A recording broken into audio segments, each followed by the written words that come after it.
What if the very moment the world tried to bury you, it planted you? Let me tell you a story that will move your soul. A story that begins with judgment, ridicule, and rejection, but ends in strength, redemption, and a truth that we often overlook in our fast-paced, image-obsessed world. This is the story of a girl, and a farmer, and how what looked like punishment turned into the greatest gift of all. Her name was Lila.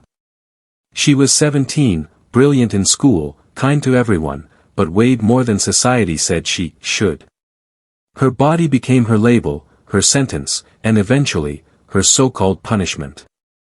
She lived in a city obsessed with perfection, where thinness was worshipped like a god, and anything else was mockery.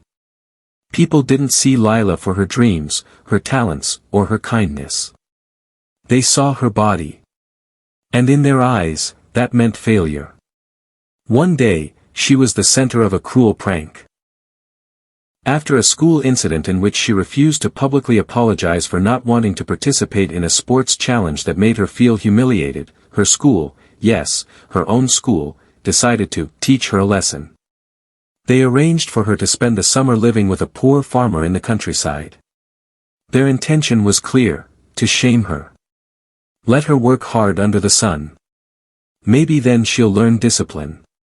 Maybe she'll lose some weight. Maybe she'll learn humility. These were the whispers of adults who should have known better. So, they sent her off. Bags in hand. Heart shattered. She left the city not just carrying clothes, but the weight of rejection, the sting of humiliation, and a mind filled with doubts about her worth. But here's the twist. The man they called a poor farmer lived in a humble wooden house nestled between golden hills. His name was Matteo. To the world, he was poor because he wore the same boots every day and drove an old truck with dents on every side. But what they didn't know was that Matteo owned over 2,000 acres of land. He grew olives, grapes, and medicinal herbs that he exported globally. He had no debt, no need to prove anything, and no interest in superficial labels. But more than that, Matteo was wise. When Lila arrived, eyes downcast and shoulders heavy, Matteo didn't treat her like a punishment.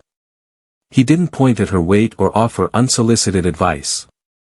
Instead, he handed her a journal and said, "Write what you see, what you feel, and what you wonder." She was confused. "Aren't I supposed to be farming or something?" He smiled. "First, you must learn to observe the land. Then you'll understand how to grow something of value." The days that followed were not what she expected. Matteo didn't force her into hard labor. He taught her about soil, seasons, and patience. He showed her how roots need darkness before they bloom into something the world admires. He told her that real transformation doesn't come from punishment, but from love, from understanding. Lila, for the first time in her life, started waking up with purpose.